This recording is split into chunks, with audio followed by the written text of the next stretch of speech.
మా పరమ తండ్రి యేసుక్రీస్తు ప్రభువా, పరిశుద్ధాత్మ దేవుడా, ముందుగా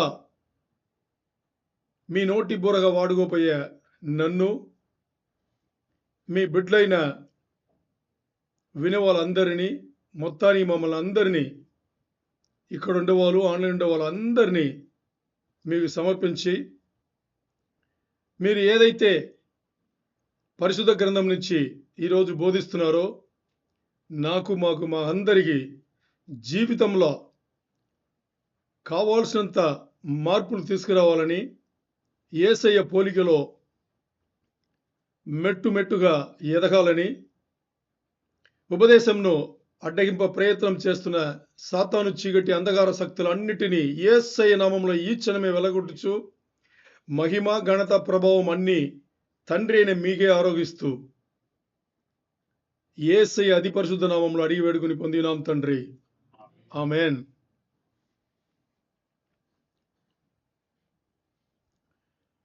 మనం ఒక సీరియల్ స్టార్ట్ చేసాం.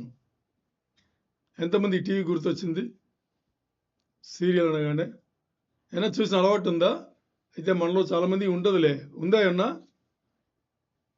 ఉంటే తప్పే లేదు. ఉండి ఇది మన జీవితం కాదని నేర్చుకుని మరి మారేమనుకోండి, అదేం తప్పు కాదు. మరి ఇంకా దాన్ని కొనసాగితేనే తప్పు. మనం సీరియల్ స్టార్ట్ చేసాం. ఏం సీరియల్ స్టార్ట్ చేసాం?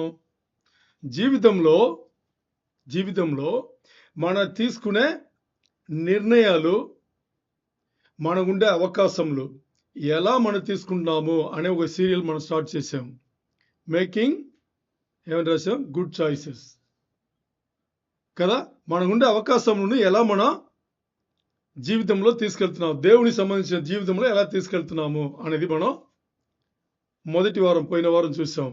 దాంట్లో కొన్ని విషయాలు మాత్రం మీకు టచ్ చేసి ఈ వారం ఏముందో దేవుడు ఇచ్చాడో దాన్ని చూద్దాం. మెయిన్గా మనం ఏం చేసామంటే, మీకు ఏదైతే ఇన్కమ్ వస్తుందో, ఇన్కమ్ని తెలుగులో ఏం చెప్తారు? ఆదాయం.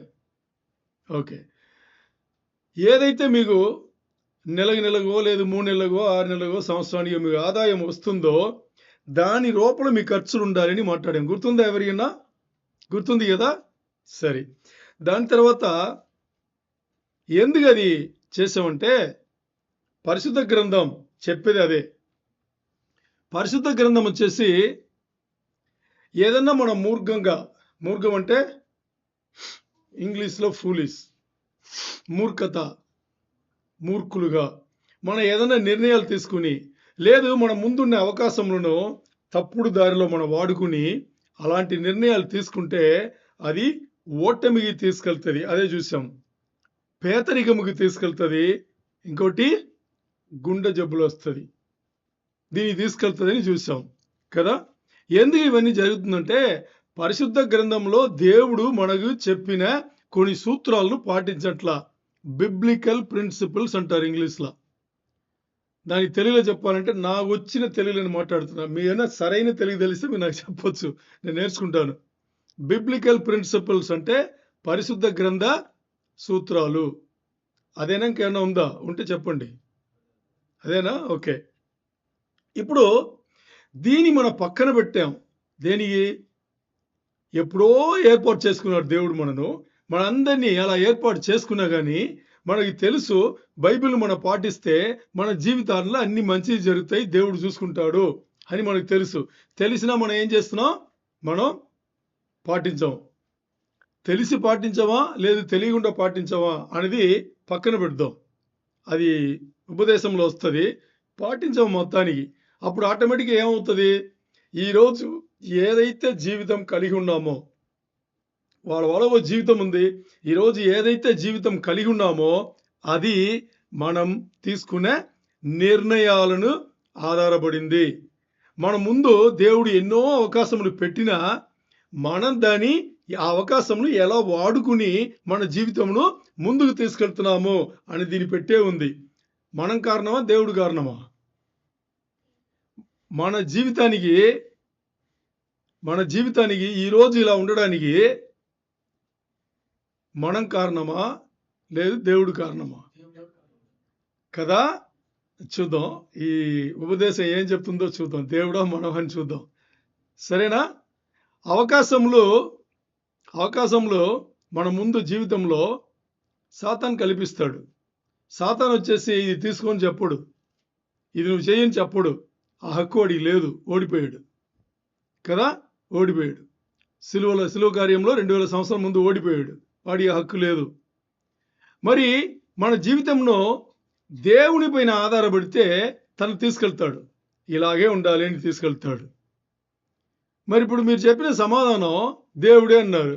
మరి మన జీవితాలు దేవుడి పైన ఆధారపడిందా? పూర్తిగా సమర్పించేసి ఆయన ఇష్టానుసారమైన జీవితం జీవిస్తున్నావా? లేదు కదా? అంటే అవకాశాలు సాతాను కల్పిస్తాడు. ఈ లోకంలో ఎన్నో అవకాశంలో దేవుడు ఆజ్ఞలిచ్చి పరిశుద్ధ గ్రంథమును ప్రతి విశ్వాస బిడ్డ దగ్గర చేతిలో పెట్టాడు కదా. చేతిలో పెట్టింది కాకుండా యేసయ్య సంఘం స్థాపించాడు. అపోస్తల ద్వారా సంఘం స్థాపించి బోధ చేస్తున్నారు కదా, బోధిస్తున్నారు. చేస్తున్నారా లేదా? ఓకే. ఇన్ని చేసి మనకు ఆయన ఇచ్చినా కానీ మనం అలాంటి అవకాశంను ఎలా తీసుకుంటున్నాం, ఎలాంటి నిర్ణయాలు తీసుకుని జీవితంలో మన ముందుకు సాగుతున్నాం అనేది చాలా చాలా ముఖ్యం. ఇప్పుడు ఈ ప్రశ్నకి ఈ ఉపదేశం మనకి సమాధానంగా ఉంటుంది. ఏ ప్రశ్న?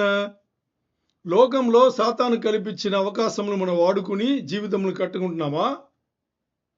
లేదు. దేవుడు ఆయన ఏర్పాట్లో జగత్పునాది వేయపడక ముందే మనం ఏర్పరచుకుని పరిశుద్ధ గ్రంథం చేతిలో పెట్టి ఎంతో మంది ఉపదేశం చేసే వాళ్ళు మన కంటి ముందు పెట్టి అవకాశాలు కల్పించి ఇది ఇది ఇది ఇది అని పరిశుద్ధ గ్రంథ సూత్రాలు మనకి తెలియపరిస్తే దాన్ని పట్టుకుని మనం నిర్ణయాలు తీసుకుని మన జీవితం ఇలా కట్టుకున్నామా అనేది తేలిపోతుంది. ఇప్పుడే తేలిపోయి ఉంటదే మీకు కదా. చూద్దాం ఏంటి అని. ఓకే. ఇప్పుడు మన జీవితంలో తీసుకున్న ఏ నిర్ణయాలన్నా కానీ, మనకు జీవితంలో కనిపించే ఎలాంటి అవకాశంలో అయినా కానీ అది పరిశుద్ధ గ్రంథం నుండే సూత్రాలను మనం ఎంతవరకు పాటించామని దానిపైన ఆధారపడే ఉంది. ఇంకా ఏ లేదు. దేవుని బిడ్డలకు చెప్తున్నా, అన్యులు కాదు ఇది అన్యులు కాదు. అర్థమైందా? చూసుకుందాం. ఇప్పుడు మనకు ఏం గుర్తుండాలి? మనకు ఏదైతే ఆదాయం వస్తుందో దాని రూపంలో ఖర్చు పెట్టాలి. తర్వాత మిగిలిన దాన్ని, అంటే మీకు ఈ ఫార్ములా గుర్తుందేమో తెలియదు. మీకు ఏదైతే ఆదాయం వస్తుందో 10% ఎవరికి పోవాలి? ఇంకో 10% ఎవరికి పోవాలి? మీకే ఇచ్చుకోవాలి. మొదటి 10% దేవునికి వెళ్ళాలి. రెండో 10% మీకే ఇచ్చుకోవాలి. మిగతా 80% మీరు ఏం చేయాలి? మిగతా అన్ని మీ ఖర్చులు కానీ మీరు ఏం చేస్తారో అన్ని చేసుకుంటే 80%లో చేసుకోవాలి. ఈ 20% ముట్టుకోకూడదు. మొదటి 10% దేవునికి ఇవ్వాలని చెప్పాం కదా. ఎవరికి ఇవ్వాలి? ఎవరికి? అనాథలకు, విధవరాండ్లకు, ఇంకా లేమిలో ఉండేవాళ్ళకి కదా. ఏంటంటే దేవుడు ఇవ్వమనింది వీళ్ళకే. పరిశుద్ధ గ్రంథంలో దేవుడు ఇవ్వమనింది వీళ్ళకే. మొదటి 10% మీరు మీ ఇష్టానుసారంగా ఈ ముగ్గురికి, అంటే దేవునికి ఇవ్వచ్చు, లేదు సంఘంలో ఇస్తే సంఘం కూడా చేసుకుంటారు. అది మీ ఇష్టం. సంఘంగా ఇవ్వాలని ఏం లేదు, మీ ఇష్టం. సరేనా? రెండో 10% ఏం చేయాలి? మీకు ఇచ్చుకోవాలి. మిగతా 80% మీరు ఏం చేయాలి? మీరు అన్ని ఖర్చులు, మీకు ఏమేమి బిల్స్ ఉన్నాయో, ఏది వస్తుందో అన్ని ఖర్చులు, మీరు కొత్త బట్టలు తీసుకుంటారా, కొత్త కారు తీసుకుంటారా, ఇది తీసుకుంటారా, వాళ్ళకి ఇస్తారా, వీళ్ళకి ఇస్తారా, బియ్యం కొంటారా, పప్పు కొంటారా, ఏదైనా కొనుక్కోండి. ఏ బిల్లునా కొనుక్కోండి, ఏదైనా చేసుకోండి. ఏం చేయాలి? 80% రూపాయలనే చేసుకోవాలి. ఈ 20ని టచ్ చేయకూడదు. 20%నే టచ్ చేయకూడదు. అందుకని మొదటి 10% దేవునికి, రెండో 10% మీకు ఇచ్చుకునేది మీరు ఏ అకౌంట్లో వేయాలి? సేవింగ్స్ అకౌంట్లో వేసుకోవాలి. అంటే దానికి అర్థం ఏంటంటే మరీ తీయకూడదు అని అర్థం. సేవింగ్స్ అంటే దాంట్లోనే ఉండాలి అని అర్థం. దాంట్లోనే ఉండిపోవాలి, దాన్ని ముట్టుకోకూడదు. సరేనా? సరే. ఇప్పుడు ఈ సేవింగ్స్ అకౌంట్లో ఉండి దీన్ని 6 నెలల తర్వాత లేకపోతే సంవత్సరం తర్వాత ఏం చేయాలి? మొత్తాన్ని తీసి ఒక చోట్ల ఇన్వెస్ట్ చేయాలి. ఇదే కదా మాట్లాడేమో, గుర్తుందా? ఉంది. మరి మనం ఏం చేసామంటే, ఎందుకు మీకు వచ్చే ఆదాయం కన్నా ఎక్కువ ఖర్చు పెట్టకూడదు అంటే 10% దేవునికి, 10% మీకు, మిగతా 80% ఖర్చులకు. ఇప్పుడు మీరు 80% రూపాయలని ఖర్చు పెట్టారనుకోండి, ఎక్స్ట్రా ఖర్చులు అవుతుందా? అప్పులు అవుతుందా? క్రెడిట్ కార్డులు అవసరమా? బ్యాంక్ లోన్లు అవసరమా? నగలు పెట్టాలా? ఇల్లుని తాకట్టు పెట్టాలా? ఏమైనా అవసరమా? లేదు కదా? ఏం మాట్లాడట్లేదు, అందరూ పెట్టినట్టు ఉన్నారు. ఆ? ఒక్కసారి చెయ్యొద్దండి. వద్దు, చెయ్యొద్దు. తాకట్టు పెట్టని వాళ్ళు ఎవరు? నేను పెట్టలేదు బాబు, మీరు ఎత్తొద్దు. ఏదో ఒకటి తాకట్టు పెట్టిన వాళ్ళు ఎవరైనా ఉన్నామా? ముందు నేను కూడా పెట్టినవాడినే కదా. అది మన జీవితాలు. ఎందుకు? ఇది మనకి తెలియదు కాబట్టి. పరిశుద్ధ గ్రంథంలో ఉండేది మనకి తెలియదు. ఎవరు దీన్ని నేర్పలా. ఎందుకు నేర్పలేదు చెప్పండి? ఇది నేర్పితే మీరు వాళ్ళకి డబ్బులు ఇవ్వరు, అందుకని. ఇస్తారా మీరు? ఇప్పుడు సంఘంలో నేర్పుతారనుకోండి, మీరు వాళ్ళకి డబ్బులు ఇస్తారా? నువ్వే కదా చెప్పావు 10% దేవుని, 10% నాకు, మిగతా 80% నా బిల్స్ కన్నావు కదా, నీకు ఎక్కడ ఉంది డబ్బులు? అడుగుతారా అడగరా? అడుగుతారు. అందుకని వాళ్ళు చెప్పరు. మన సంఘంలో చెప్తాం. ఏం చెప్తాం? వాక్యంలో ఏం చెప్పినా చెప్తాం. వాక్యం పచ్చిగా ఉంటే పచ్చిగానే చెప్తాం, డీసెంట్గా ఉంటే డీసెంట్గా చెప్తాం. సరేనా? సరే. ఇప్పుడు దీని ఆధారపడి ఏం మాట్లాడామో దాని ఆధారపడి ఇప్పుడు కొన్ని విషయాలు చూసుకుందాం. అప్పుడు మనం ఇంకా తేటగా అర్థమవుతుంది. ఒక 2 విషయాల్లో మొత్తానికి బయటపడుతుంది. 2 విషయాల్లో ఈరోజు మన జీవితం ఏంటో మొత్తానికి బయటపడుతుంది. అంటే ఈ పరిశుద్ధ గ్రంథ ధ్యానంలో, ఈ ఉపదేశంలో ఏదన్నా మన జీవితంలో చేయనింది ఏదన్నా బోధగా వస్తే మీరు ఏమన్నా కష్టపడుతున్నారా? సమాధానం చెప్పండి. అర్థం కాలేదా? అంటే ఇప్పుడు ఉపదేశంలో ఏదో మాట్లాడుతున్నాం, వస్తుంది కదా, దేవుని మాటలు మాట్లాడుతున్నాం. మరి మీ జీవితంలో అది పాటించలేదనుకోండి, అప్పుడు మీకు ఏం చేయాలి, మనం దీన్ని పాటించలా అని ఎప్పుడన్నా కష్టపడ్డారా? మీరు పడ్డారా? పడలేదా? మీరు పడ్డారా? మిగతా వాళ్ళు కష్టపడ్డారా? ఓకే. పడి ఏం చేశారు ఆ తర్వాత? ప్రయత్నంలో ఉన్నాము కదా. ఓకే, ప్రయత్నం కోసం మీకు పని చెప్తా. రండి బాబురావు, రండి. అందరు చూడండి, రండి రండి. ఇదేంటి? నీళ్ళ బాటిల్, లోపల నీళ్ళు ఉంది. ట్రిక్ క్వశ్చన్ ఏం అడగను నేను, అడగను. ఓకే, ఇప్పుడు చూడండి, నీళ్ళ బాటిల్ ఓపెన్ చేసి తన చేతిలో ఇచ్చాను. ఓకే, ఇప్పుడు నేనేం చెప్పానో చేయాలి మీరు. ఈ నీళ్లు తాగడానికి ప్రయత్నం చేయండి. ప్రయత్నం చేస్తున్నారు కదా, తాగడానికి ప్రయత్నం చేయండి.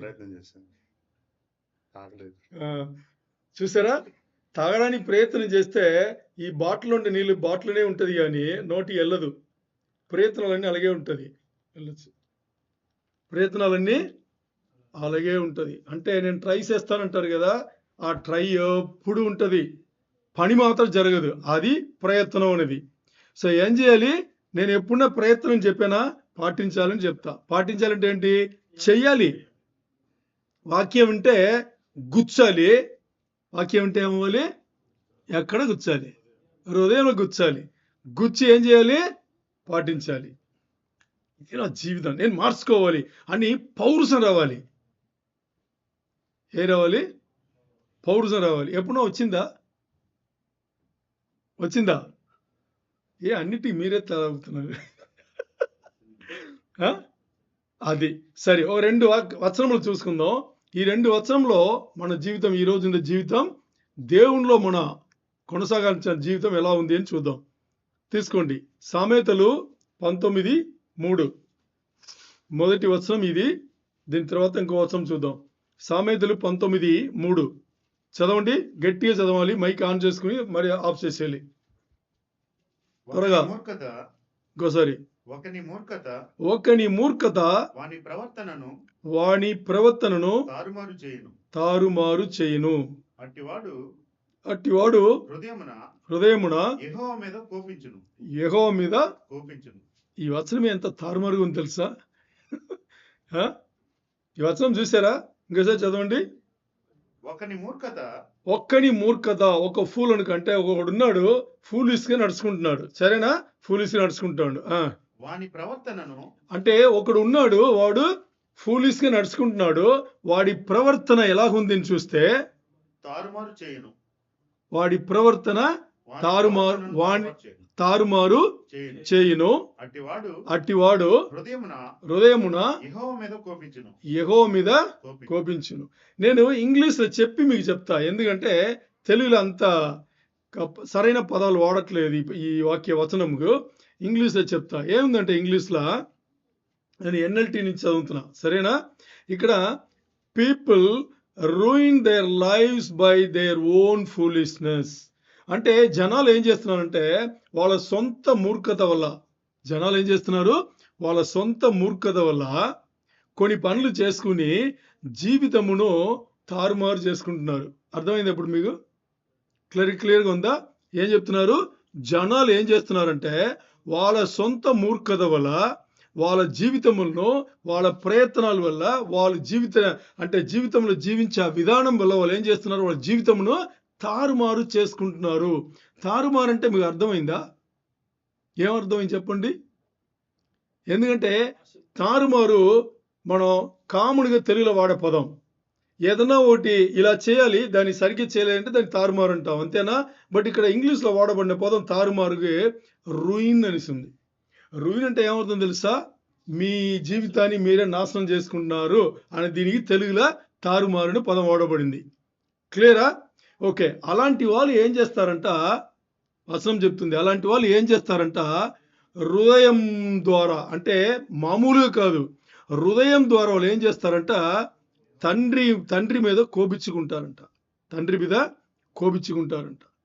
అంటే వాళ్ళ జీవితమును వాళ్ళు తారుమారు వాళ్ళే చేసుకుని కోపం ఎవరిపైన వస్తుంది?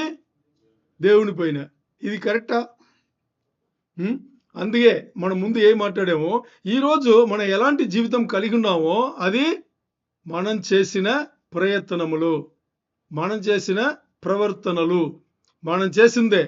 మనం చేసేసి మనం ఏం చేస్తున్నాం, నేను దేవుని బిడ్డను కదా, నాకు ప్రార్థన వచ్చు, నేను ప్రార్థన చేస్తున్నా, నేను ఏడుస్తున్నా, నేను అది చేస్తున్నా, ఇది చేస్తున్నా, రెగ్యులర్గా నేను సంఘముకు వెళ్తున్నాను, అక్కడ కూడా నేను వాడబడుతున్నాను, నేను పాటలు పాడుతున్నాను, అన్నీ చేస్తున్నాను, మరి దేవుడా నాకెందుకు ఈ స్థితిగతులు అని ఎవరిని అడగాలి? మీరు మిమ్మల్ని అడుకోవాలి. మీరు మిమ్మల్ని అడగాలి. అడుకోవాలని చెప్పకూడదు కదా.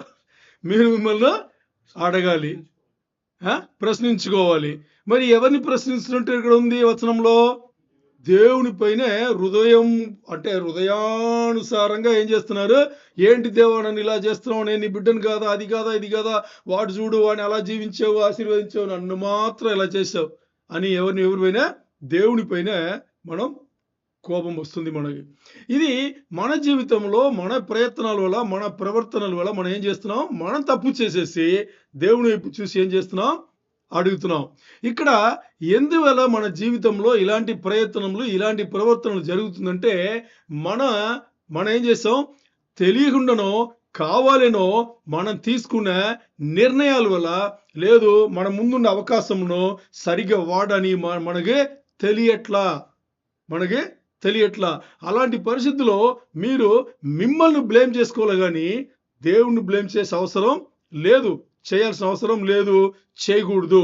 ఎందుకంటే మీలో చాలా మంది ఏం చేస్తున్నారు తెలుసా, మీ క్రెడిట్ అంటే మీ పలుకుబడి అంటారు కదా. పలుకుబడి అంటే ఏంటి? ఇప్పుడు మన ఇంటి నుంచి బయటికి వస్తే కొంతమంది మాట్లాడాలి, ఏమని? కొంతమంది ఎక్కువ మంది మాట్లాడాలి, మహానుభావుడు అని మాట్లాడాలి, చాలా మంచివాడు అని మాట్లాడాలి కదా. మరి ఇంటి నుంచి బయటకు వచ్చేటప్పుడే వచ్చాడ్రా బాబు అంటే ఎలా ఉంటుంది మన జీవితాలు? అర్థమైందా? సో ఇక్కడ దాని క్రెడిట్ అంటారు, లేకపోతే పలుకుబడి అంటాం కదా. ఆ పలుకుబడిని మనం ఏం చేస్తున్నాము అంటే దాన్ని నాశనం చేసుకుంటున్నాం. మన జీవితాల వల్ల, మన జీవితాల్లో మనం చేసే ప్రవర్తనల వల్ల మనం ఏం చేస్తున్నాం, మనమే నాశనం చేసుకున్నాం. దాని ద్వారా ఏమవుతుందంటే మన కుటుంబ ఆర్థిక వ్యవస్థ ఉంది కదా, దాన్ని కోల్పోయేట్టుగా చేస్తున్నాం. మనమే ఏం చేస్తున్నాం, ఇదే పని చేస్తున్నాం. ఎందుకంటే కొన్ని ప్రశ్నలు వేస్తాను, మీరు సమాధానం చెప్పండి. చెప్పొద్దు, మీకు సమాధానం చెప్పుకోండి. ఎవరికి తెలియకుండా మీకు సమాధానం చెప్పుకోండి. ఎంతమంది క్రెడిట్ కార్డులు ఉన్నాయి?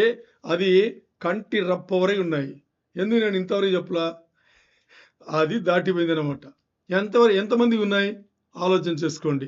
తర్వాత ఎన్నిసార్లు మన ఇంట్లో ఉన్న నగలను నేను చేసినవాడిని, ఇప్పుడు కాదు ముందు, ఎన్నిసార్లు మన ఇంట్లో ఉన్న నగలను తాకట్టు పెట్టాం.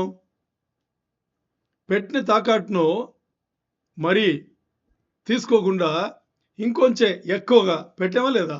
నేను పెట్టినాను. తర్వాత ఇంటి పత్రాలు పెట్టి ఎంతమంది డబ్బులు తీసుకున్నాం. మరి పెట్టిన డబ్బులు చాలకుండా ఇంకా వడ్డీ కట్టలే ఉంటాం. ఇంకేం చేస్తున్నాం? అదే దీంట్లో ఇంకా వాల్యూ ఎక్కువ వేసి ఇంకా ఎక్కువ డబ్బులు కావాలని దానే మరి ఎన్నిసార్లు పెట్టున్నాం ఆలోచన చేయండి. చేసామా లేదా? ఓకే. తర్వాత ఏదన్నా ఎమర్జెన్సీస్కి మనకి ఏమన్నా అర్జెన్సీ వచ్చిందనుకోండి, మన చేతుల్లో డబ్బులు ఉన్నాయా? వెంటనే ఎవరో తెలిసిన వాళ్ళ దగ్గర తీసుకోవాల్సిందే. అప్పులే కదా తీసుకోవాలి. దాని తర్వాత ఇప్పుడు ఒకవేళ మనకి వయసు అయిన తర్వాత జీవితం ఉందా లేదా? రిటైర్ అయిపోయాం, ఉద్యోగం చేసే పరిస్థితి లేదు, వ్యాపారాలు లేదు, ఇంట్లో కూర్చున్నాం. ఏం చేయాలి? ఆదాయం ఉండదు కదా. ఇప్పుడు ఆదాయం లేనప్పుడు ఏం చేయాలి? ఉన్నాయా డబ్బులు? ఆలోచన చేయండి. లేదు కదా.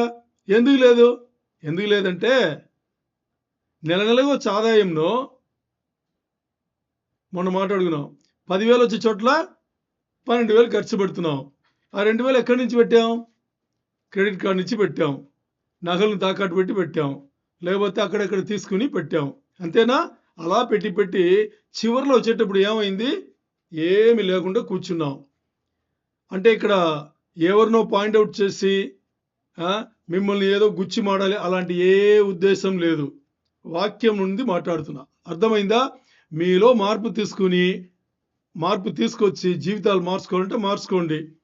నా వల్ల కాదు, నేను ఇలాగే ఉంటానంటే అది మీ ఇష్టం. మరి చివరిలో ఎప్పుడన్నా ఒకరోజు దేవుణ్ణి చూసి ఏం చెప్పకూడదు? నేను నీ బిడ్డనే కదా, ఇన్ని సంవత్సరాల నుంచి నేను సంఘంకి వచ్చాను కదా. ఇవన్నీ ఏం క్రెడిట్ కాదు. సంఘము రోజు వచ్చిన, సంఘంలో మీరు తుడిసిన, సంఘంలో మీరు పైగా బాగా పాటలు పాడినా, ఇంకా పుల్పిట్లో నిలబడి మీరు వాక్యం చెప్పినా, నాకు కూడా అంతే చెప్పినా అదేం పని రాదు. ఇక్కడ తీసుకోవాలి వాక్యంను, జీవితంలో పెట్టాలి. మార్పులు తీసుకొచ్చి జీవితంలో పెట్టి యేసయ్య పోలికలా మారాలి. చివరి అది ఒకటే. యేసయ్య ఎన్ని కోట్లు పెట్టి బతికాడు? ఆయన ఎన్ని కోట్లు పెట్టి బతికాడు? మరి ఆయన దగ్గర ఎన్ని కోట్లు తెలుసా? ఎంతమంది తెలుసు ఆయన దగ్గర ఎక్కువ కోట్లు ఉందని? ఎంతమందికి తెలుసు? తెలీదా మీకు? తెలుసా తెలీదా? మీకు తెలీదు, నాకు తెలీదు. అన్ని కోట్లు ఉన్నాయి ఆయన దగ్గర. ఎన్ని కోట్ల నుంచి చెప్పలేము. ఎలా బతికారు ఆయన? చెప్పండి, ఎలా బతికారు ఆయన కదా? మరి ఈ లోకంలో మనను ముందు చెప్పినట్టుగా యాత్రికులుగా పంపించారు. ఆ యాత్రికులకు మనకు ఎంత కావాలో అది మనం పెట్టుకోవాలి. ఇప్పుడు నేను చెప్పింది మీకు వచ్చే డబ్బులన్నీ మీరు పోగు చేసి మీరు సేవ్ చేసుకోండి. అది కాదు మ్యాటర్. ఇక్కడ 10% దేవునికి, 10% మీకు ఇచ్చుకోండి. దాంతో మీ డబ్బులు అయిపోయింది. మిగతా డబ్బులు ఏంటి? మీ కుటుంబం గడవడానికి 80% మీరు పెట్టుకోవాల్సిందే, ఖర్చు పెట్టుకోవాల్సిందే. ఆ 80% ఇంకొంచెం లాగి బ్యాంకులో వేసుకుంటే పెద్ద తప్పది. చేయకూడదు, చేయాల్సిన అవసరం కూడా లేదు. ఎందుకంటే అది మీకు చాలదు. మరి మీరు బయటలో తీసుకోవాలి, లేదు నగలు పెట్టాలి, లేదు క్రెడిట్ కార్డు వాడాలి. క్రెడిట్ కార్డు ఈ ఉపదేశం అయిన తర్వాత ఎవరన్నా క్రెడిట్ కార్డు మీరు పెట్టుకుంటే మీరు ఈ వాక్యంను పాటించాల. ఏం చేయాలి తెలుసా? క్రెడిట్ కార్డు మాత్రం ఏం చేయాలి తెలుసా? దాన్ని అలా తీసి ఒక్కసారి ముందు వెనకాల చూసి సిసర్ తీసి కట్ చేసి పడేయాలి. చేయగలరా మీరు? చేయరు. మీరు మొగాలు చూస్తే తెలుస్తుంది. ఎందుకు చేయాలి? నాకు అవసరాన్ని ఎవడిస్తాడు కదా. మీకు క్రెడిట్ కార్డు గురించి ఒక మాట చెప్తా, మీకు అర్థమవుతుంది. మీరు చూడండి, మీరు ఎంతైనా ఖర్చు పెట్టుకోండి, మీకు ఇచ్చిన లిమిట్లో 5% మాత్రం కడితే చాలు. ఉందా లేదా? 5% కడితే చాలు అని ఉంటుంది. దాని ఏమర్థం తెలుసా? ఒకవేళ మీ క్రెడిట్ కార్డు లిమిట్ 20,000 అనుకోండి, 20,000 ఈ ఊరు డబ్బులో 20,000 అనుకోండి, మీరు ఫుల్గా వాడేశారు. ఇది 5% మీరు కట్టితే ఎన్ని సంవత్సరాలు కట్టాలని మీకు తెలుసా? మీరన్నా తెలుసా? తెలియదు కదా. మీరేం చేస్తారు? సింపుల్గా లెక్క పెడతారు. 20,000 డివైడెడ్ బై 5% ఎంత? 5%. 1000 రియాల్ కదా. అయితే 20 నెలలు అయిపోతుంది కదా, 20 నెలలు అయిపోతుంది కదా. మరి ఎన్ని నెలలు కావాలి తెలుసా? 21 సంవత్సరములు కావాలి మీరు 5 మాత్రం వేసేస్తుంటే. ఆ తర్వాత వాడకుండా ఉంటే 21 ఇయర్స్ కావాలి. మీకు తెలియదు కదా. అంటే ఆలోచన చేయండి. ఒక్కసారి 20,000 వాడిన దానికి 5% ఆ తర్వాత కార్డు వాడకూడదు మీరు. 5% కడితే ఎంత కట్టాలి? ఎన్ని సంవత్సరాలు? 21 ఇయర్స్. 21 సంవత్సరాలు కడితే పూర్తి అవుతుంది. ఎంత డబ్బులు ఎక్కువ వెళ్ళింది చూసారా లేదా? అది. అందుకని జీవితాల్లో ఏం చేయాలి? ఇప్పుడు మనం చెప్పిన ఈ 4 విషయాలు, క్రెడిట్ కార్డులు కానీ, తాకట్టు పెట్టేది కానీ, లేకపోతే ఎమర్జెన్సీ డబ్బులు లేనిది కానీ, రిటైర్మెంట్కి డబ్బులు లేనిది కానీ, మీరు తీసుకునే నిర్ణయాల వలన, దేవుని వలన కదా. ఇక్కడ మనం తీసుకునే నిర్ణయాల వల్ల మనం ఏం చేస్తున్నాం? అలాంటి జీవితం జీవిస్తున్నాం. మరి ఇలాంటి జీవితం దేవుని బిడ్డలు జీవించడానికి దేవునికి ఇష్టమా? కాదు. ఈరోజు మీకు రహస్యం చెప్తా, మీరు చాలా ఆశ్చర్యపడతారు. నమ్మరు మీరు ఆశ్చర్యపడిన తర్వాత కానీ మీరు నమ్మరు, అస్సలు నమ్మరు మీరు. ప్రాబ్లం ఇక్కడ ఏంటంటే, పరిశుద్ధ గ్రంథం ఉండే సూత్రాలు మీకు తెలియకుండా, అంటే పరిశుద్ధ గ్రంథం ఏం చెప్తుందో దాన్ని వినకుండా, ఒకవేళ విన్నా దాన్ని కరెక్ట్గా అర్థం చేసుకోకుండా, ఒకవేళ దాన్ని అర్థం చేసుకున్నా దాని జీవితంలో పెట్టి పాటించకుండా ఉండేదే ఇవన్నీ ప్రాబ్లముకు వచ్చింది. అంటే మీరు నమ్ముతారా? మీరు నమ్మరు. నమ్మింటే ఎప్పుడో పాటిస్తున్నాంగా కదా. యేసయ్య దేనిపైన ఆధారపడి ఉన్నారు? 33.5 సంవత్సరం ఈ లోకంలో ఉన్నారు కదా. యేసయ్య దేనిపైన ఆధారపడి ఉన్నారు? ఎవరిపైన ఆధారపడి ఉన్నారు? పరిశుద్ధాత్మ దేవుడే నడిపాడు పూర్తిగా. ఎప్పుడు చూడండి ఆయన తండ్రి తండ్రి తండ్రి అని వెళ్ళిపోతాడు. దేవునిపైనే ఆధారపడి ఉన్నారు. దానికి ఏమర్థం? దేవునిపైన మాత్రమే ఆధారపడి ఉన్నారు ఆయన. దేవుని కుమారుడిగా వచ్చిన యేసయ్యకు దేవునిపైన ఆధారపడిన జీవితం అవసరమైతే మీకు నాకు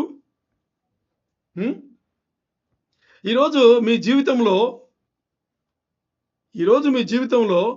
ఏదైతే బండి నడుపుతున్నారో అది ఇప్పుడు నేను చెప్పిన దేవుడు ఏదైతే ఈరోజు మీకు సూత్రాలు ఇస్తున్నారో అలాగే చేస్తున్నారా? 10% దేవుడికి ఇచ్చాను, 10% నాకు ఇచ్చుకున్నాను, మిగతా 80% నేను నడిపే బండి నేను నడుపుతున్నాను చెప్పగలరా ఎవరన్నా మీరు? రెండవది, ఈరోజు జీవితం క్రెడిట్ కార్డు లేకుండా వెళ్ళిపోతుందా? సాగుతుందా మనకి? అంటే దాని అర్థం ఏంటంటే ఆ కార్డు కాదు, ఒకటి బ్యాంక్ ఇచ్చే కార్డు, లేకపోతే పక్కన అక్కడెక్కడ మనం తీసుకుని మనకు కావాల్సిన అవసరాలను తీర్చుకోవాలంటే అక్కడెక్కడ తీసుకుని మనం ఏం చేస్తున్నాం? డబ్బులు తీసుకునే మనం ఇంకా జీవితంలో కొనసాగిస్తున్నాము. జీవితం ఎలా ఉండాలి? తర్వాత ఈ లోన్ల సంగతికి వస్తే ఎక్కడెక్కడ ఏమేమి లోన్లు ఉందో అన్ని తెలుసు. బైబిల్ గ్రంథంలో ఎక్కడెక్కడ ఏ అవసరం ఉన్నది మనకు తెలుసో తెలియదో దేవుని బిడ్డలకు, ఎక్కడెక్కడ ఏ బ్యాంకు ఏ లోన్లు ఇస్తారు, ఎంత వడ్డీ ఇస్తారు, ఎన్ని సంవత్సరాలు మనం పే చేయొచ్చు అనేది మనకు అందరికీ తెలుసు. దేవుని బిడ్డలకు ఏం తెలియాలి?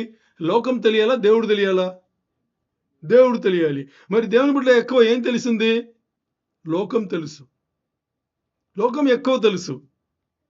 ఇక్కడ ఒక ప్రిన్సిపల్ చెప్తాను, ఏం తెలుసా? ఇంగ్లీష్లో చెప్పేసి మీకు తర్జుమా చేస్తా.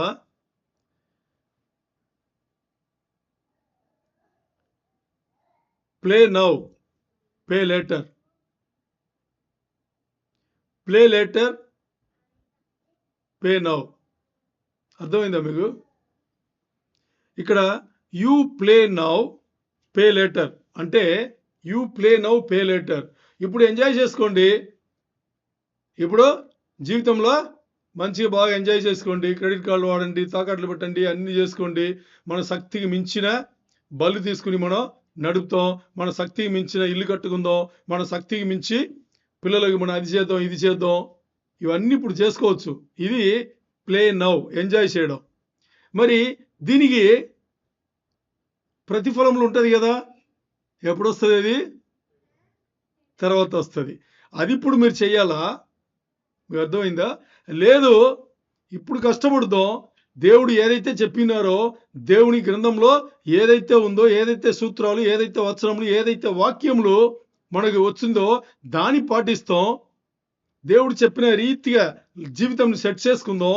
తర్వాత ఆయనతో చాలా సంతోషంగా ఉండొచ్చు.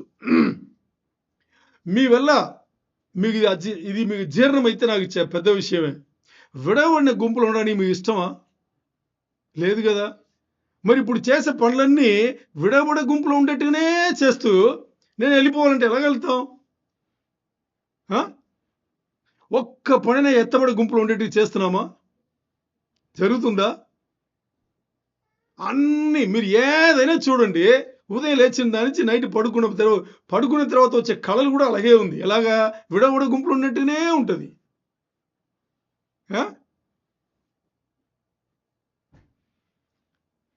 అవకాశం మీ ముందుంది. ఏది? దేవుడు మీకు అవకాశం కల్పిస్తున్నాడు. నేను దాన్ని పట్టుకుని నిర్ణయాలు తీసుకునేది ఎవరు? మీరే కదా. మీకు చూడండి, సువార్త కూడా దేవుడు ఎవ్వరి కూడా ఫోర్స్ చేయలేదు. తెలుసా మీకు? సువార్త దేవుడు ఎవ్వరిని ఫోర్స్ చేయలే. ఫ్రీ విల్ అంటే స్వేచ్ఛ ఉంది. మీకు స్వేచ్ఛ ఉంది. ఎవరికి? అన్యులకు అందరికి స్వేచ్ఛ ఇచ్చాడు. ఇప్పుడు నన్నంతా ఎవరు ఫోర్స్ చేయలే. నన్ను ఎవ్వరు ఫోర్స్ చేయలే. దేవుని ఏర్పాట్లో నేను ఉన్నాను. నాకు తెలియదు. మరి నాకు ఎవరో చెప్పారు. చెప్పేటప్పుడు అనుమానంగానే విన్నాను. ఎన్ని రోజులు ఉన్నాను తెలుసా? 25 రోజులు ఉన్నాం. నేను నా భార్య ఇద్దరు కలిసి 25 రోజులు రోజు విన్నాం. స్వార్థ మొదలయ్యి ఇంకా ఏమేమి ఉంది, దేవుడు అంటే ఏంటి, ఎలా ఉండేది, పాపం అంటే ఏంటి, పాపమును ఎలా తొలగించుకోవాలి, ఇక్కడ ఉండేటప్పుడే దేవుని ఎలా పట్టుకోవాలి, దేవుడి మార్గంలో ఎలా నడుచుకోవాలి, సంఘం అంటే ఏంటి, సంఘంలో ఏం చేస్తారు, సంఘం తర్వాత సహవాసం అంటే ఏంటి, ఏం చేయాలి, ఇవన్నీ 25 రోజులు ఒక ఇద్దరు వయసైన వాళ్ళు 70 దాటిన వాళ్ళు వచ్చి రోజు చెప్తుంటే 25 రోజులు పట్టింది నాకు. మరి 25 రోజుల తర్వాత థ్యాంక్ గాడ్ బాప్టిజం తీసుకున్నాం, మారు మనసు పొంది. ఆలోచన చేయండి. ఒకవేళ తీసుకోలేదంటే నాకు అన్ని అడ్డంగా మాట్లాడడం వచ్చు. ఇది అన్ని మీరు ఏం చెప్పినా మీరు ఒక విషయాన్ని పక్కాగా ప్లాన్ చేసుకొచ్చి ఇలా చెప్తే వీళ్ళు అడ్డంగా మాట్లాడే ఛాన్సే లేదని ఒక విషయం పట్టుకొచ్చినా నేను దాంట్లో 1000 రకాలుగా అడ్డంగా మాట్లాడతా. మీకు అర్థమైందా? అలాంటి వాడిని 20 రోజులు వినిపించి ఆయన ఏం చేశారు? ఆయన వైపు తిప్పుకున్నారు. నన్ను ఫోర్స్ చేయాల. ఎందుకంటే స్వేచ్ఛ. అది మన దేవుడు అంటే ఫ్రీ విల్ ఇచ్చే దేవుడు. సువార్త అనేవి మీకుండే ఆ స్థాయిని మీకు చెప్పి మీరు ఇలా చేస్తే మీకు ఇలా ఉంటుంది అని చెప్తారు అంతే. తీసుకుంటే తీసుకో, లేకపోతే నీ ఇష్టం. తీసుకుంటే పరలోకం పోతావు, లేకపోతే నరకలోకం పోతావు, నీ ఇష్టం. మరి సువార్త పచ్చి ఉంటుంది తెలుసా మీకు? సువార్త మొహమైన కొట్టినట్టుగా ఉంటుంది సువార్త. అందుకని చాలామంది నచ్చదు. ఎందుకు చాలామంది నచ్చదు తెలుసా? వాళ్ళు నిజాయితీ పరులు అంటే వాళ్ళకి నచ్చుతుంది. వాళ్ళు ఆల్రెడీ నిజాయితీ పరులు కాదు కాబట్టి. ఇప్పుడు నువ్వు పాపి అని ఎవరన్నా చెప్తే ఒప్పుకోవాలా వద్దా? సువార్త అదే చెప్తుంది. నీ పాపములను ఆయన తీసివేసుకున్నాడంటే నేనేం పాపం చేసింది ఎవరన్నా అడిగితే ఏం చెప్పాలి? చెప్పడానికి ఏమైనా ఉందా? అది లోకం అలాగే ఉంటుంది. అలాగే చూడండి, ఆలోచన చేయండి. మన శక్తికి మించి, మన ఆదాయంకి మించి ఏమి చేసినా అది తప్పు అని బైబిల్ గ్రంథం చెప్తుంది. మీరేమంటారు? ఆలోచన చేయండి. ఆదాయముకు మించి ప్రతి నెల దాన్ని పెంచుతూనే ఉంటే ఎక్కడి నుంచి వస్తాయి? దాన్ని కట్టాలి కదా, మరి ఇవ్వాలి కదా, ఎక్కడి నుంచి వస్తాయి? ఆలోచన చేయండి. ఏ పనైనా చేయండి, దీనియే కదా, దానియే కదా, దేని అన్నా అవనివ్వండి. చివరిలో దేవుడు చెప్పింది జరుగుతుందా? మీ ప్లాన్లు జరుగుతాయా? మన ప్లాన్లు ఎప్పుడైనా జరుగుతాయా? జరగదు. దేవుడు చెప్పిందే జరుగుతాయి. మరి ప్రతి నెల మనం ఏం చేస్తున్నాం? అధిగమిస్తూనే ఉన్నాం. ఎప్పుడు ఏమొస్తాయి? ఎప్పుడో ఎవడో తల్లిదండ్రులు ఏదో ఇచ్చిందని ఒకరోజు అమ్మితే కానీ దాన్ని సర్దలేము. జరిగిందా లేదా జీవితంలో? నేను చేసొచ్చాను. అన్నిడిగా ఉండేటప్పుడు అన్నదమ్ములు 5 సొంతమైంది. నేను ఒక్కడ అప్పు చేసి దాన్ని అమ్మేసి కట్టేసి వచ్చాను. ఎంత ద్రోహం అది కదా. అది మన జీవితాలన్నీ అలాగే ఉంటుంది. అందుకని మనం బాగా గట్టిగా గుర్తుపెట్టుకోవాల్సింది పరిశుద్ధ గ్రంథంలో ఉండే సూత్రాలను, పరిశుద్ధ గ్రంథంలో చెప్పబడిన వచనములు ఏం చెప్తుందో దాని ప్రకారం మనం పాటించలేదు అనేటప్పుడు ఇప్పుడు మాట్లాడిన అన్ని విషయంలో మన జీవితంలో జరుగుతాయి. ఈ మొదటి వచనం. రెండవ వచనం ఏం చెప్తుందో చూద్దామా? సామెతలు 2:11. సామెతలు 2:11. బుద్ధి బుద్ధి నిన్ను కాపాడును, బుద్ధి నిన్ను కాపాడును, వివేచన వివేచన నీకు కావలి కాయను. నీకు కావలి కాయును. ఆమేన్. మీకేం అర్థమై ఉండదు. ఎందుకంటే సామెతలు అన్నీ దాంట్లో పెట్టిన పదాలన్నీ ఎలా ఉంటుందంటే తెలుగు కానీ ఇంగ్లీష్లో కానీ కాన్సన్ట్రేటెడ్ అన్నమాట. ఏది కాన్సన్ట్రేటెడ్ తెలుసా? కాన్సన్ట్రేటెడ్ అంటే ఇప్పుడు 7 నిమ్మకాయలు ఉందనుకోండి, దాంట్లో విటమిన్ సి ఉంటుంది కదా. నిమ్మకాయలు విటమిన్ సి ఎక్కువ కదా. 7 నిమ్మకాయలు ఉండే విటమిన్ సి వచ్చేసి ఒక్క ఉసిరికాయలు ఉంది. తెలుసా మీకు? అంటే దాని అర్థం ఏంటంటే 7 నిమ్మకాయలు తీసుకుని పిండితే దాన్ని అలా తాగేసాం అనుకోండి, తాగలమా? కష్టమే. అది తాగేసాం అనుకోండి మనకి విటమిన్ సి వెళ్తుంది కదా. దాని బదులు 7 నిమ్మకాయలను పక్కన పెట్టేసి ఒక్క ఉసిరికాయని తీసి దాని పిండి దాన్ని తాగితే 7 నిమ్మకాయలు తాగినట్టు దానికి ఈక్వల్. అంటే 7 నిమ్మకాయలు ఉండే విటమిన్ సి ఒక్క ఉసిరికాయలు ఉందంటే ఉసిరికాయలు ఉండే విటమిన్ సి కాన్సన్ట్రేటెడ్ అని అర్థం. 7లో ఉండేది ఓ చిన్న దీంట్లో దేవుడు పెట్టాడు. దేవుడే కదా పెట్టాడు. అలాగే సామెతల్లో ఉండే ప్రతి వచనంలో ఉండే ప్రతి పదములు కాన్సన్ట్రేటెడ్. ఒక్కొక్క పదం వచ్చేసి పెద్ద పెద్ద స్టోర్లు చెప్తుంది అనమాట. ఒక్క పదంలా స్టోర్లు. ఎవరు రాశారు? స్టోర్లు తెలిసిన వాడు అని చెప్పాలి మీరు. సొలొమోను ఎవరు? చాలా స్టోర్లు తెలిసినవాడు, మామూలు కాదు. అంత గొప్ప జ్ఞాని ఏం చేశాడు? అలా రాశాడు. ఇంగ్లీష్లో కూడా అంతే, తెలుగులో కూడా అంతే. ఇక్కడ చూడండి, ఇంకోసారి చదవండి సామెతలు 2:11 గట్టిగా. బుద్ధి అంటే బుద్ధి అంటే జ్ఞానం, సరేనా? బుద్ధి అంటే జ్ఞానం. బుద్ధి నిన్ను కాపాడును. ఎవరి బుద్ధి? వాళ్ళ బుద్ధి వాళ్ళను కాపాడుని అర్థం చేసుకోవాలి. వివేచన నీకు కావలి కాయును. సరే, ఇప్పుడు ఈ వచనంలో కావలి కాయును అని ఉంది కదా చివరిలో. ఈ కావలి కాయును దీనికి ఇంగ్లీష్లో ఉండే పదం వచ్చేసి కీప్ యూ సేఫ్. ఏమని ఉంది? కీప్ యూ అంటే చాలు, కీప్ యూ. సరే, ఈ కీప్ యూకు హీబ్రూ పదం ఉంది కదా, దానికి షమార్ అంటారు. ఏమంటారు? షమార్ అంటారు. షమార్ అనే ఈ పదం వచ్చేసి యూదుల కళాచారంలో, యూదులు ఉన్నారు కదా, యూదుల సంస్కృతిలో వాళ్ళు ఏం చేస్తారంటే ఇంకోరిని ఆశీర్వదించడానికి మామూలుగా వాడుకునే పదం షమార్ అనేది. సరేనా? ఈ షమార్కి ఏం అర్థం అంటే ఇది ఆపదల నుంచి, శ్రమల నుంచి, బాధల నుంచి కాపాడేది అర్థం. అంటే ఏం చెప్తారంట వాళ్ళు? యెహోవా నిన్ను ఆశీర్వదించునుగాక, లేకపోతే యెహోవా నామం ఆశీర్వదింపబడును గాక, యెహోవా దేవుడు నిన్ను కావలి కాయును. తెలుగులో చెప్పావా? దీని హీబ్రూ వాళ్ళ పదం ఏంటి? షమార్ అని. ఆ పదం వాడి వాళ్ళు ఏం చెప్తున్నారంటే యెహోవా నిన్ను ఆపదల నుంచి, శ్రమల నుంచి, బాధల నుంచి కాపాడును కాక అని వాడే పదం కీప్ యూ అని. అది తెలుగులో ఏముంది? కావలి కాయును అని ఉంది కదా, దాని అర్థం అన్నమాట. అంటే ఇక్కడ ఏం మాట్లాడుతున్నాము అని చూస్తే, ఇక్కడ కావలి కాయును వాడే పదము హీబ్రూలో ఏంటి?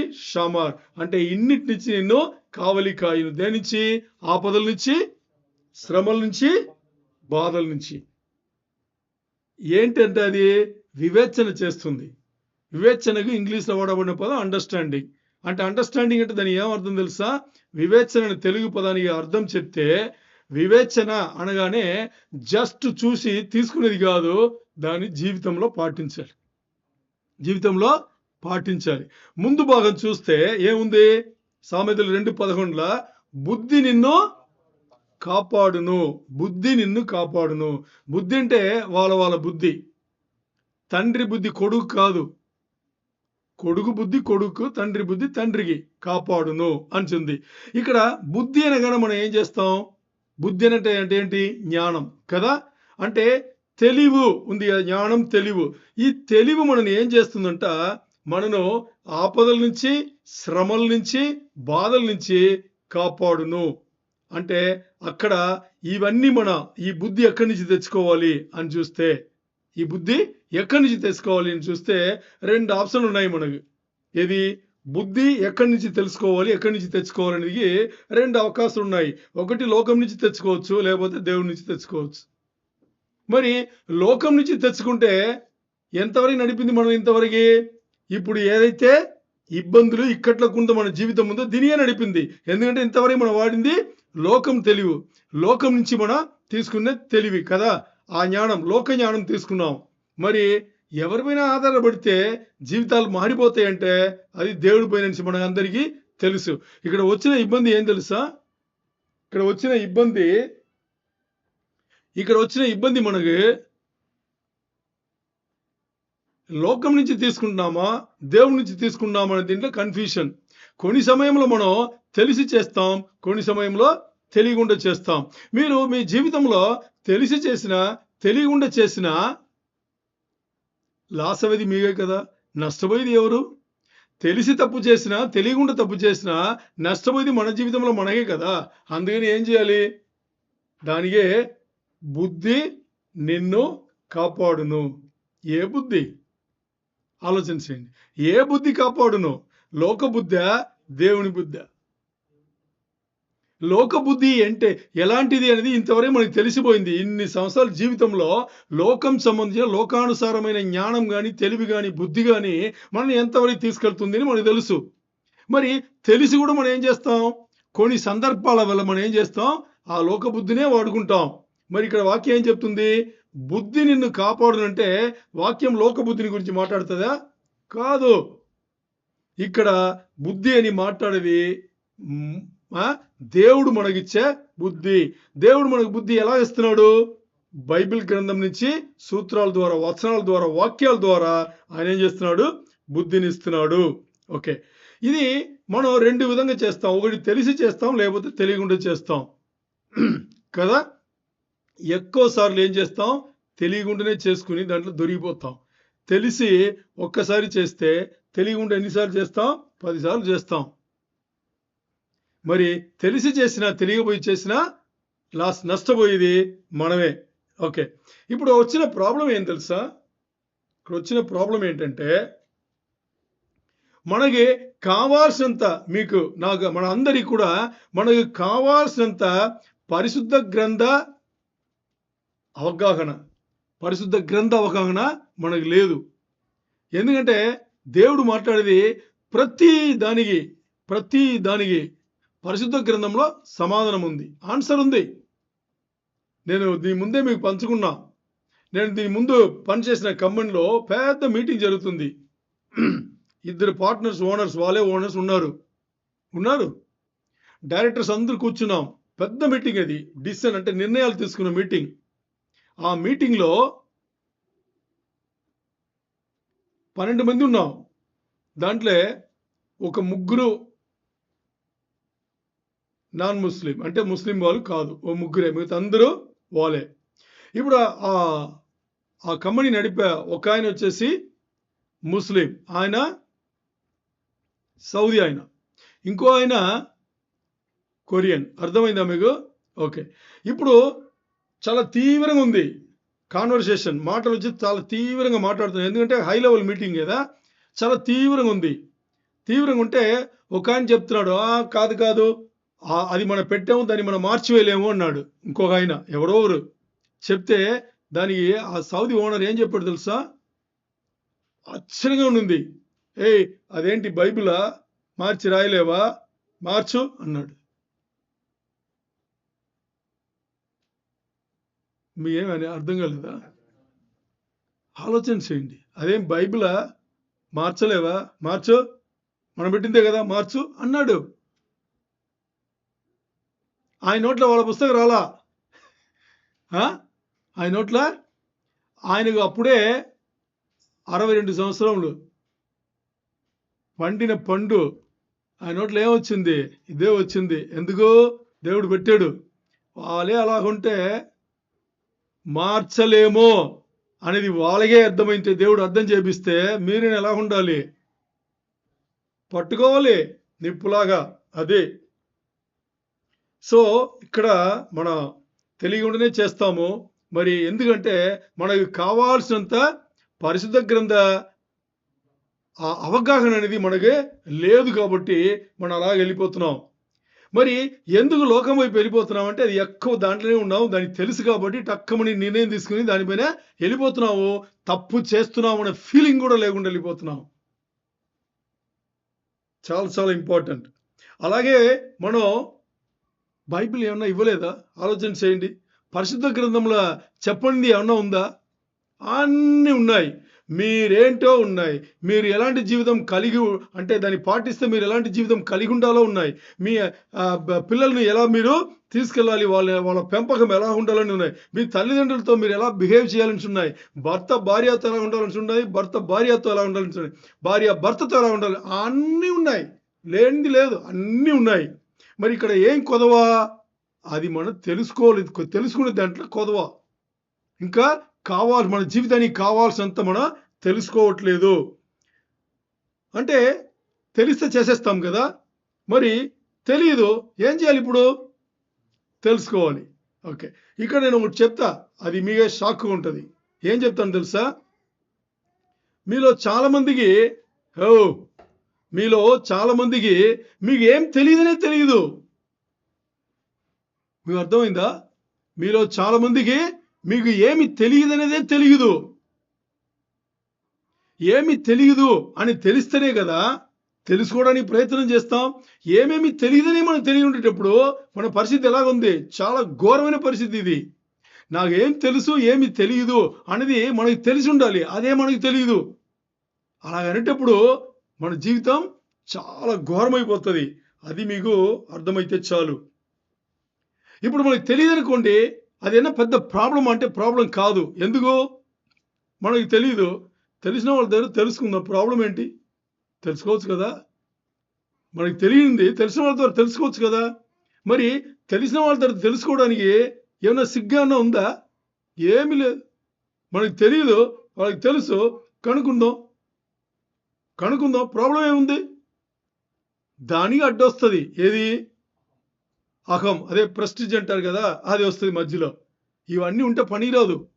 దేవుడు ఇచ్చిన జీవితం మనం వెళ్ళలేము. చాలా చాలా ఇంపార్టెంట్. ఇక్కడ తెలియని దాంట్లో తెలుసుకోవడానికి సిగ్గుపడితే జీవితం పని రాదు. దేవుడు ఇచ్చిన జీవితం మనకే పని చేయదు. సరే, ఎందుకు తెలుసుకోవాలనేది మనం చూద్దాం. సరేనా? ఎందుకు తెలుసుకోవాలి, ఎక్కడి నుంచి తెలుసుకోవాలి అని చూద్దాం. ఇదే సామెతలు 4:7-8. సామెతలు 4వ అధ్యాయంలో 7వ వచనం 8వ వచనం ముగిస్తున్నాం. జ్ఞానము సంపాదించుకుంటే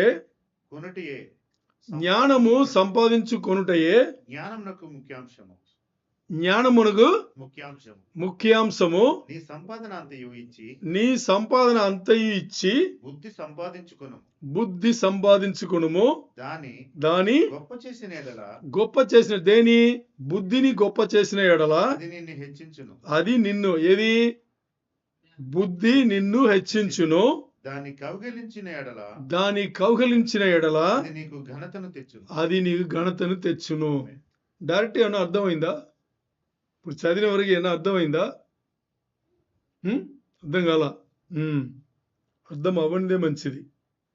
సరే, ఇప్పుడు సామెతలు 4:7 ఏం చెప్తుంది మీకు? సామెతలు 4:7 ముందు ఏం చెప్పింది చెప్పండి. అంటే తెలుగులో కొంచెం మార్చి రాయబడింది. ఇంగ్లీష్ ఏముందంటే wisdom is the principal thing అని. అంటే జ్ఞానం అనేది చాలా చాలా ముఖ్యం జీవితంలో. ఏది? ఇప్పుడు జీవితంలో ఏది ముఖ్యమని వాక్యం చెప్తుంది? జ్ఞానం. డబ్బు ఉందా అక్కడ? క్రెడిట్ కార్డు ఉందా? నగలుందా? ఇల్లుందా? వాహనాలు ఉన్నాయా? మన దగ్గర ఉండే ఆస్తులు బాస్తులు ఏమైనా ఉన్నాయా? అక్కడ ఏముంది? అక్కడ జ్ఞానం. జ్ఞానం అనేది జీవితంలో మొదటిది, చాలా ముఖ్య అంశం. ఏంటి? జ్ఞానం. దాని తర్వాత ఏముంది? నీ సంపాదన అంతా ఇచ్చి బుద్ధి ఇక్కడ మన సంపాదనను పెట్టి, అంటే మనకు వచ్చే ఆదాయాన్ని పెట్టి దేన్ని సంపాదించుకోవాలంట? బుద్ధిని, అంటే జ్ఞానంను సంపాదించుకోవాలి. మన సంపాదన అన్ని ఆదాయం పెట్టి మనం ఏం చేస్తున్నాం? ఆ? ఇది మాత్రం చేయలేదని తెలుసు. ఏది? బుద్ధిని సంపాదించుకోవాలని తెలుసు. మేము తన్ని చేస్తున్నాం కదా. తప్ప ఇప్పుడు నెల నెల నాకు డబ్బులు వస్తుంది, ఏదో ఉద్యోగం చేస్తున్నా, అయితే వ్యాపారం చేస్తున్నా, నెల నెల నాకు డబ్బులు వస్తుంది. ఈ డబ్బులు వచ్చేటప్పుడు నేను ఏదో రేషన్ కొట్టుకు వెళ్ళి బియ్యం పప్పు కావాలని కొనాలి కదా. తప్ప అది? తప్ప రైటా? రైటే కదా. తినాలంటే కొనాలి కదా. ఓకే. ఇప్పుడు నేను ఎక్కడో ఉన్నాను, ఎక్కడికో వెళ్ళి రావాలి, చాలా పనులు ఉంటాయి. నేను వెయిట్ చేసి రెంట కార్ను పట్టుకుని అది పట్టుకుని ఇది పట్టుకుని వెళ్ళాలంటే నాకు టైం పడుతుంది, నాకు సమయం వేస్ట్ అవుతుంది. అందుకని నేను నాకు వచ్చే ఆదాయంలో ఏదో అటు ఇటు చేసి అడ్జస్ట్ చేసి కొన్ని నగలు పెట్టి క్రెడిట్ కార్డు వాడి అది ఏదో ఒకటి చేసుకున్నా, లేకపోతే పక్కనే తెలిసిన వాళ్ళ దగ్గర ఏదో చేసుకుని నేను ఒక చిన్న బండి కొన్నాను. తప్ప? తప్పేం కాదు, ఎందుకంటే అవసరం కాబట్టి. ఇలాగే ఎన్ని రోజులు మన బాడీ ఇంట్లోనే ఉంటాము. ఏదో ఎప్పుడో మా తాతయ్య కాలం నుంచి అలా మా నాన్నకి పాస్ అయితే ఇప్పుడు నాకు కూడా వచ్చింది. వచ్చే స్థలం ఉంది, కొండ అక్కడెక్కడ నేను కొన్ని అప్పులు చేసుకుంటే ఓ చిన్న ఇల్లు కట్టుకుంటాను. తప్ప అది? తప్ప కాదు కదా. మనం ఉండడానికి ఇల్లే కదా, ఏం దాంట్లో ఏం తప్పు ఉంది కదా. మరి వాక్యం చెప్తుంది అవన్నీ తప్పు అంటుంది. మీకు ఆశ్చర్యంగా ఉంటుంది. అదెలా? నేను తినడానికి నేను బియ్యం పప్పు కొనుక్కుంటే అదేం తప్పు? ఏం తప్పు? అది ఏమైనా తప్పు ఉందా? లేదే. మరి వాక్యం తప్పు ఉంటుంది. ఏం తప్పు ఉంది? మీమైనా తెలిసిందా? నాకైతే తెలిసింది, దేవుడు చూపించాడు. మీమైనా తెలిసిందా ఏం తప్పు ఉందని? తెలియట్లేదు కదా. చూద్దాం. ఇక్కడ జ్ఞానం తెచ్చుకుంటే దేవుని బిడ్డలు అవుతారు. వచనం అదేనా చెప్తుంది. ఎందుకంటే అన్నిటికన్నా జీవితంలో చాలా ముఖ్యమేంటి? జ్ఞానం. దాన్ని ఎలా తెచ్చుకోమంటుంది? దేవుడు ఎలా తెచ్చుకోమంటున్నారు? నీ సంపాదన అన్ని పెట్టి జ్ఞానము తెచ్చుకో. అన్ని నువ్వు పెట్టి ఆ జ్ఞానమును తెచ్చుకో. ఒకవేళ నువ్వు అలా తెచ్చుకుంటే ఆ జ్ఞానం నిన్ను ఏం చేస్తుంది? నువ్వు ఆ జ్ఞానం హెచ్చిస్తే నిన్నది హెచ్చిస్తుంది. నువ్వు దాన్ని గట్టిగా పట్టుకుంటే, అంటే కౌలించుకుంటే నువ్వు దాన్ని గట్టిగా పట్టుకుంటే నిన్నేం చేస్తుంది? నీకు ఘనత తెస్తుంది అని చెప్పేసి దేవుడు చెప్తున్నాడు. మరి ఇప్పుడు ఏ మాట్లాడినా చివరి దేవుడు చెప్పేది కదా సరిగ్గా ఉంటుంది. అంటే దేవుడు ఏం చెప్తున్నాడంటే దేవుని బిడ్డలు నరకముకు పోరు. వాళ్ళు ఎక్కడ పోతారు? పరలోకం పోతారు. పరదేశుకు పరలోకం పోతారు. మరి మూర్ఖులు ఎక్కడ పోతారు? వాళ్ళు పరలోకం పోరు, నరకముకే పోతారు కదా. మూర్ఖులు పరలోకం పోతారా? పోరు. మరి దేవుని బిడ్డలు, విశ్వాస బిడ్డలు నరకముకు పోతారా? పోరు కదా. వాళ్ళు పోయేది ఎక్కడికి? పరలోకముకే. అవునా కదా. సరే, ఇప్పుడు ఎందుకు? బుద్ధి ఉండేవాళ్ళు దేవుని బిడ్డలు, బుద్ధి లేని వాళ్ళు మూర్ఖులు కదా. ఇప్పుడు ఎందుకు ఈ దేవుని బిడ్డలు పరలోకం పోతారని చెప్తున్నామంటే వాళ్ళకి బుద్ధిని వాడుకుని యేసయ్యను తెలుసుకుంటారు. ఏం చేస్తారు? ఉండే బుద్ధిని వాడుకుని యేసయ్యను తెలుసుకుంటారు. యేసయ్యను తెలుసుకుంటే వాళ్ళు అదే రక్షణ మార్గం, వాళ్ళు పరలోకం పోతారు కదా. సరే, ఇక్కడ మనం ఏం తెలుసుకోవాలి అంటే ఇంకోటి కూడా చెప్తాను మీకు. మన రక్షణలో మన బుద్ధిని వాడిన పని అక్కడ ఉంది. మీరు ఆ రక్షణ ఒప్పుకోబంతే, యేసయ్య ఎవరించి అనుకుంటే, యేసయ్య నాకు కావాలని మీకు అనిపించింది కదా. అనిపించిందా లేదా? ఎందుకంటే అది దేవుడు స్వేచ్ఛ ఇచ్చాడు. ఇప్పుడు దాంట్లో ఆ రక్షణ కలిగింది. తర్వాత ఆ రక్షణ ద్వారా పరిశుద్ధ గ్రంథంలో ఉండే సూత్రాలను గట్టిగా పట్టుకుంటే మన పెళ్లిని ఎంత విజయవంతంగా తీసుకెళ్ళగలము అంటే అర్థం ఏంటంటే, పెళ్లి చేసుకుంటే పెళ్లి అయిపోయింది కాదు. పెళ్లి ఎప్పుడు అవుతాయి తెలుసా? విడిపోయేటప్పుడు పెళ్లి అవుతుంది. పెళ్లి ఎప్పుడు అవుతుంది? పెళ్లి చేసుకున్నప్పుడు కాదు, విడిపోయేటప్పుడు. 2 రకాలుగా విడిపోవచ్చు. ఏంటి? 2 రకాలుగా విడిపోవచ్చు. ఒకటి ప్రాబ్లం వచ్చి, ఇబ్బందులు వచ్చి నువ్వేంటి నేనేంటి అని చెప్పేసి గొడవలాడి విడిపోవచ్చు. ఇంకోటి ఎలాగా? దేవుని దగ్గర వెళ్ళేటప్పుడు. ఇప్పుడు పెళ్లి ఎప్పుడు అవుతుంది? విడిపోయేటప్పుడే అవుతుంది. అంటే దీనికి అర్థం ఏంటంటే, బాగా అర్థం చేసుకోండి, పెళ్ళైన రోజు నుంచి విడిపోయే రోజు వరకు మీరు ఎలా బతికారో అది పెళ్లి. అదే అర్థం పెళ్లికి. ఏదో గుంపు వచ్చారు, నువ్వు నీ భార్య ఏది, నువ్వు మాలలు వేసుకో, అది వేసుకో, అది కాదు పెళ్ళి. అప్పుడు మొదలైంది పెళ్ళి. ఆ పెళ్లి జీవితం కొనసాగి విజయవంతంగా ఎప్పుడు అవుతుందని ఎప్పుడు తెలుసు మనకు? దేవుడి దగ్గర మన అందరూ వెళ్ళేటప్పుడు ఆ పెళ్లి జీవితం ఎంత విజయవంతంగా అయిందని దీనే పెళ్లి అంటారు. పెళ్లికి నిజమైన మీనింగ్ అదే. మరి చాలా మందికి కాదు, ఎవరికి తెలియదు, అందరికీ తెలియదు. పెళ్లి అంటే నాకు అయిపోయింది అంటారు. మీకు అవ్వలా, మీరు పెళ్లిలోనే ఉన్నారు. ఏది భార్యాభర్త మీరు ప్రాణంతో ఉన్నారంటే మీరు ఇంకా పెళ్లిలోనే ఉన్నారు. పెళ్లి చేసుకున్నారు. పెళ్లి దేనికి చేసుకుంటామండి? పెళ్లి దేనికి చేసుకుంటాం? జీవించడానికే కదా. ఇప్పుడు జీవితం వెళ్తుండేటప్పుడే నాకు పెళ్లి అయిపోయిందంటే అర్థం ఏంటి?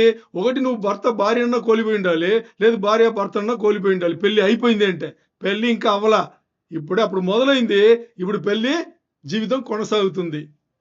న్యాయంగా ఉందా లేదా? లేదు కదా మీకు. ఎందుకంటే ఇది మీరు ఎప్పుడు వినలేదు కాబట్టి అలాగే ఉంటది. ఇంగ్లీష్ వాళ్ళు కరెక్ట్గా మాట్లాడుకుంటారు.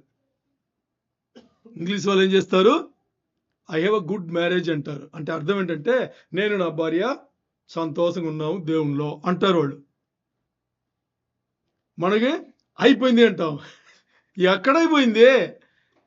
ఇప్పుడు పెళ్ళి ఉంటాయి, నెల రోజుల ముందో సంవత్సరం ముందో అయిపోయిందా పెళ్ళి? అయిపోయిందా? లేదు కదా.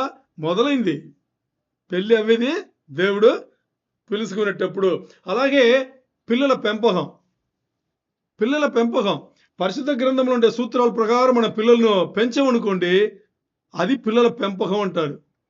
పుట్టగానే వాళ్ళు కొంచెం ఇండిపెండెంట్ అంటే స్వేచ్ఛ అవ్వగానే ఒక 5వ తరగతి 6వ తరగతి వచ్చారనుకోండి, ఇంకా వాళ్ళు పట్టించుకోము. అప్పుడే ఎక్కువ పట్టించుకోవాలి. ఎందుకు? లోకంలో వాళ్ళ దశలు మారేది ఎప్పుడు? అప్పుడే. 5, 6లో ఒకసారి మారుతుంది, 13, 14లో ఒకసారి మారుతుంది, 19, 20లో ఇంకోసారి మారుతుంది, తర్వాత 26, 27లో ఇంకోసారి మారుతుంది.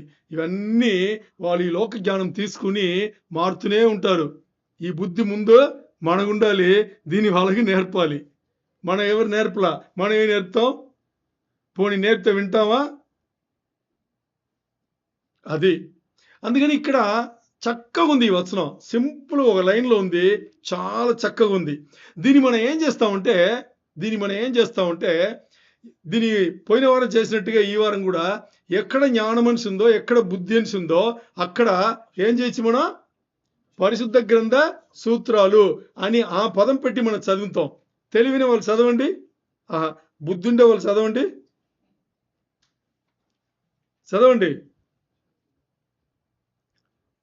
సామెతలు 4:7లో బుద్ధి, తెలివి, జ్ఞాన మనిషి ఎక్కడుందో అక్కడంతా పరిశుద్ధ గ్రంథ సూత్రాలు అని చెప్పి దాని ఆ పదాలు పెట్టి చదవండి. పరిశుద్ధ గ్రంథ సూత్రాలే పరిశుద్ధ గ్రంథ సూత్రాలకు ముఖ్య అంశం. జ్ఞానం సంపాదించడం. హలో చదవండి. పరిశుద్ధ గ్రంథ సూత్రములు ఉండండి, నేను కూడా చెప్తా. చెప్పండి మీరు, నేను తర్వాత చెప్తా. జ్ఞానము సంపాదించు పరిశుద్ధ గ్రంథ సూత్రములు, ఆ జ్ఞానమే పరిశుద్ధ గ్రంథ సూత్రాలు. పరిశుద్ధ గ్రంథ సూత్రములు సంపాదించుకొనుటయే పరిశుద్ధ గ్రంథ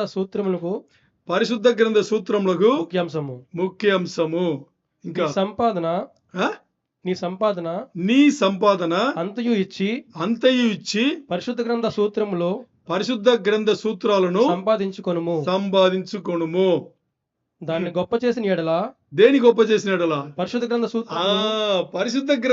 సూత్రాలను గొప్ప చేసిన ఎడల పరిశుద్ధ గ్రంథ సూత్రములు నిన్ను హెచ్చించును.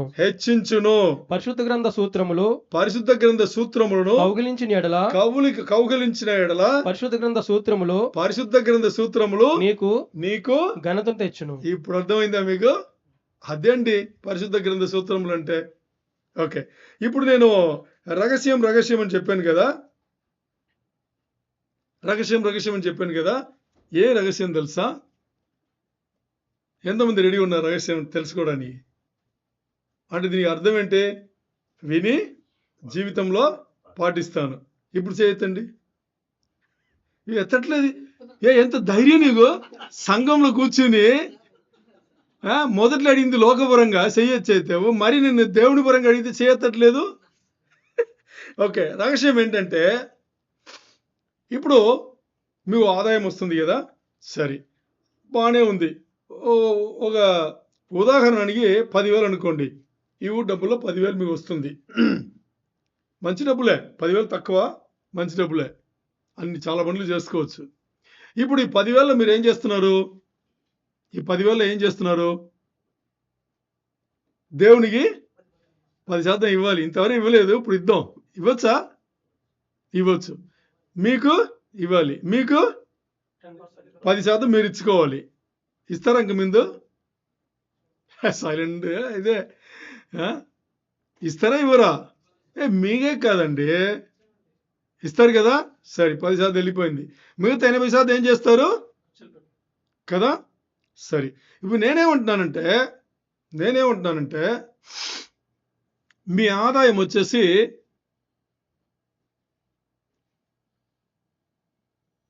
100,000 తెలుగులో ఏం చెప్పాలి? అలా తెలుగులో ఎడితే 1 lakh అంటారంటే ఎవరు చెప్పింది? నువ్వేనా?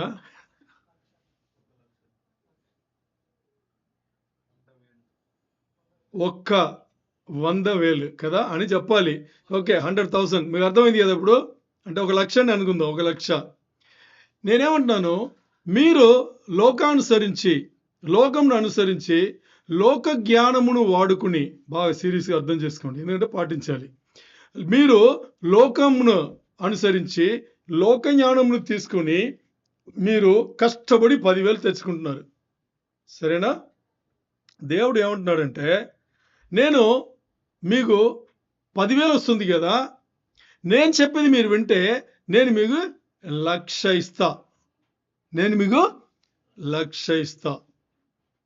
10,000 మీరు కష్టపడితే వస్తుంది. నేను చెప్పే మాట వింటే మీరు అదేం చేయొద్దు, నేను ఇస్తానంటున్నాడు. చేయకూడదా? మీకు అర్థం అవ్వాలని చెప్తున్నా. సీరియస్ రూపంలో వెళ్దాం, సరేనా? చేయకూడదా? ఓకే, ఇంకోటి చెప్తా మీకు అర్థమయ్యేట్టుగా. ఇప్పుడు మీరు చాలా కష్టపడి నెలకు ఏదో కొంచెం ఆదాయం వస్తుంది. ఈ ఆదాయం వచ్చేసి నేను కష్టపడి సంపాదించిన డబ్బులు అని చెప్పేసి కక్కుర్తిపడి, అంటే కంజూస్గా ఉండి ఏం చేస్తున్నారు? ఖర్చులు పెడుతున్నారు కదా. మరి దేవుడు ఏం చెప్తున్నా అంటే, నా మాట వినండి, మీరు పెట్టే ఖర్చులు మీరు డబ్బులు పే చేయొద్దు, ఎవరో చేస్తారని చెప్తున్నాడు. ఇంతవరకు ఏదో బాగా మాడేవు కానీ ఇది మాత్రం నమ్మటం లేదు, అంతే కదా మీరు అనేది? దేవుడు ఏమంటున్నాడు, నెలకు మీకు 1,00,000 ఖర్చు అయినా, 2,00,000 ఖర్చు అయినా, 5,00,000 ఖర్చు అయినా, మీరు ఏ ఊర్లో ఉంటారో ఆ ఊర్లో 1,00,000 అనుకోండి, సరేనా? ఖర్చు అయినా మీరు కష్టపడి సంపాదించిన ఆ డబ్బులు మీరు ఖర్చు పెట్టద్దు. మీకోసం ఆ ఖర్చులని లక్షలు ఎవరో పెడతారు. ఇది దేవుడు అంటున్నాడు, నిజంగా అంటున్నాడు. అదే చెప్పింది ఇప్పుడు, అదే అంటుంది ఈ వచనం చెప్పేది అదే. ఇప్పుడు అది ఓకేనా మీకు? నమ్మట్లేదు కాబట్టి అందరు సైలెంట్గా ఉన్నారు. అది ఓకేనా కాదా? కదా. ఆ వాతావరణం కలిగితే అందరి ఓకేనే. ఓకే, ఇప్పుడు ఆ వాతావరణం కలగాలంటే ఈ వచనం మనకు ఏం చెప్పింది? ఇంకోసారి ఆ పరిశుద్ధ గ్రంథ సూత్రాలు దాన్ని పెట్టి ఇంకోసారి చదవండి, ఇప్పుడు మీకు అర్థమవుతుంది బాగా. చదవండి, అంటే 4, 7, 8 2 వచనాలు చదవండి. పరిశుద్ధ గ్రంథ సూత్రములు సంపాదించుకొనుటయే పరిశుద్ధ గ్రంథ సూత్రములు ముఖ్య అంశము. మీ సంపాదన అంతయు కాదు, అలా రాదు. పరిశుద్ధ గ్రంథ సూత్రములను సంపాదించుకొనుటయే పరిశుద్ధ గ్రంథములు రాదు, అక్కడ మరి రాదు, అక్కడ లేకుండా చెప్పండి, అప్పుడు కరెక్ట్ ఉంటుంది. పరిశుద్ధ గ్రంథ సూత్రములు సంపాదించుకొనుటయే జ్ఞానమునకు ముఖ్యాంశము. అంటే పరిశుద్ధ గ్రంథ సూత్రములకు ముఖ్య అంశము కదా. ఓకే, ఇంకా నీ సంపాదన అంతయు ఇచ్చి పరిశుద్ధ గ్రంథ సూత్రములను సంపాదించుకొనుము అని ఉండండి.